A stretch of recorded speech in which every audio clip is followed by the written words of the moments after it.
The storm is no longer on the horizon, it's already gathering strength. For years, South America was seen as an island of calm in a world spiraling into chaos. But now, that illusion is shattering. A fleet of U.S. warships is sailing toward Venezuela. Nicolás Maduro has ordered a massive military mobilization, and both sides are raising the stakes.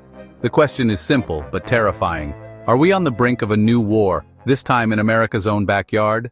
To understand how we got here, let's rewind just a little. On August 20th, the White House announced something that few expected. President Donald Trump was dispatching 3 Aegis-guided missile destroyers to waters off Venezuela. The USS Gravely, the USS Jason Dunham, and the USS Sampson, accompanied by about 4,000 personnel, were said to be en route. Then just a week later, another leak revealed that 2 more vessels were on the way.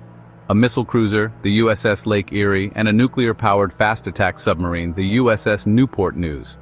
Add to that a P-8 Poseidon maritime patrol aircraft capable of surveillance, and suddenly the Caribbean looked a lot less like a tropical paradise and much more like a potential war zone. The official story is that this deployment is all about drug cartels, specifically the infamous Cartel of the Suns, an organization deeply tied to Venezuela's military elite. But here's what they don't tell you.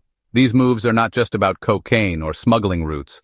They're about power, control, and a decades-long clash between Washington and Caracas. Trump's hostility toward Nicolás Maduro didn't begin yesterday. It goes back to his first term in office between 2017 and 2020. In March 2020, the U.S. Department of Justice formally indicted Maduro and 14 of his allies on charges of narco-terrorism. The claim? That Venezuela's leadership had conspired with Colombia's FARC insurgency to flood the United States with cocaine for over 2 decades. Then Attorney General William Barr declared, for more than 20 years, Maduro and his cronies conspired with the FARC, causing tons of cocaine to enter and devastate American communities. At first, Washington put a $15 million bounty on Maduro's head. Then it rose to $25 million. And now, just this year, the reward was doubled to $50 million. That's not just legal pressure, it's an open invitation for regime change. At the same time, Trump escalated by designating the Venezuelan gang Tren de Aragua as a terrorist organization, alongside MS-13 and Mexican cartels.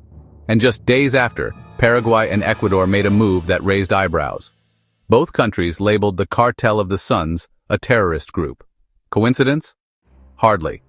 These declarations happened right before Trump sent warships to the Caribbean, and they signal a deeper alignment between Washington and its South American allies. Why does this matter?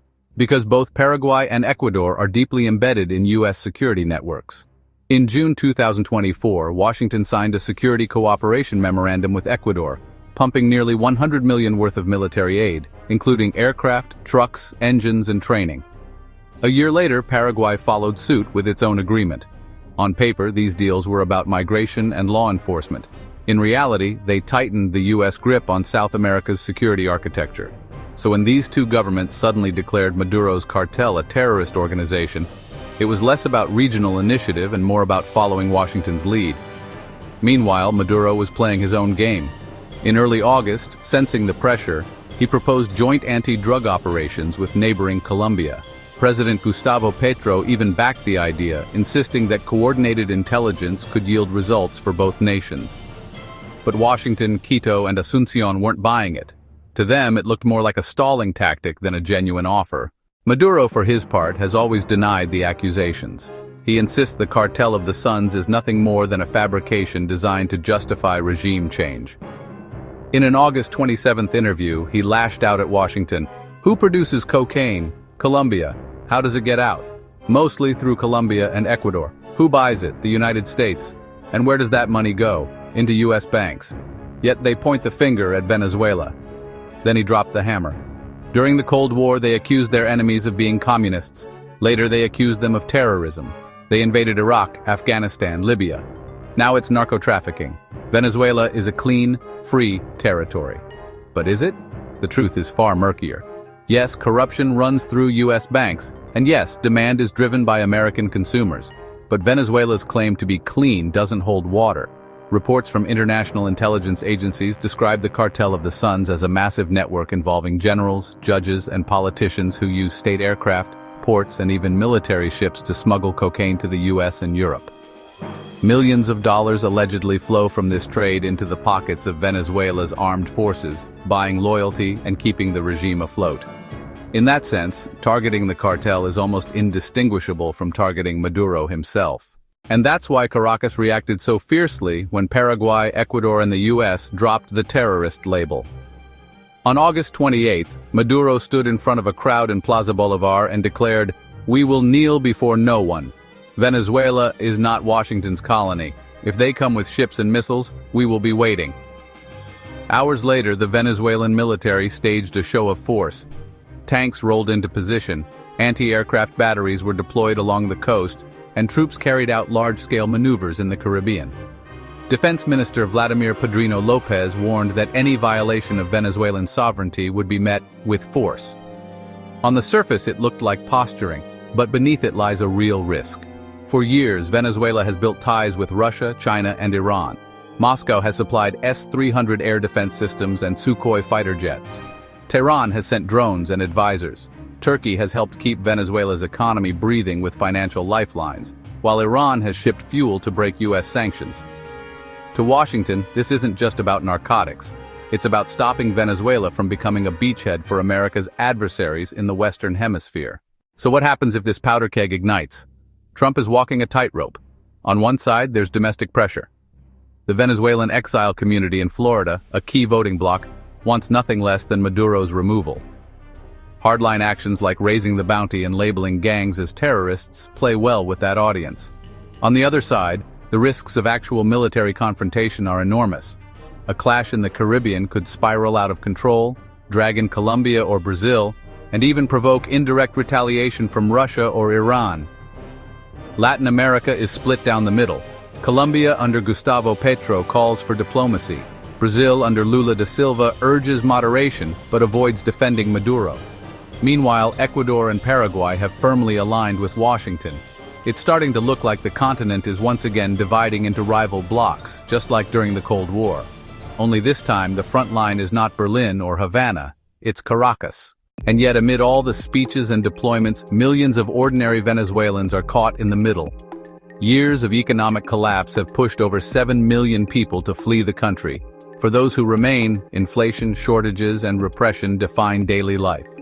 Few believe that US warships off their coast will bring relief. More likely, they fear it could bring catastrophe. The stakes couldn't be higher. If even a single miscalculation occurs, a US patrol encroaching too close, a Venezuelan radar locking onto the wrong target, a jet buzzing a destroyer, the spiral could begin. A clash in the Caribbean would rattle global shipping, threaten energy supplies, and destabilize the entire region. And if Russia or Iran decide to test Washington's resolve by quietly backing Venezuela, the consequences would reverberate far beyond South America. Ultimately, what's unfolding is not just about drugs or sovereignty, it's about competing narratives. To Maduro, he is the defender of Venezuela's dignity against imperial aggression. To Trump, he is the president protecting America from narco-terrorists at its doorstep. Both narratives are designed to rally domestic support. Both carry a dangerous kernel of truth, and both leave the region dangling on the edge of something far worse than a war of words. The question now is simple. Can diplomacy still defuse this standoff, or is South America about to lose its fragile peace? For decades, the region managed to avoid the wars that scarred other continents. But today, that shield may be cracking. A storm is brewing in the Caribbean, and its impact could be felt not just in Caracas or Washington, but around the world. So I'll leave you with this. Will Venezuela become the stage of America's next foreign war? Or will cooler heads prevail before it's too late?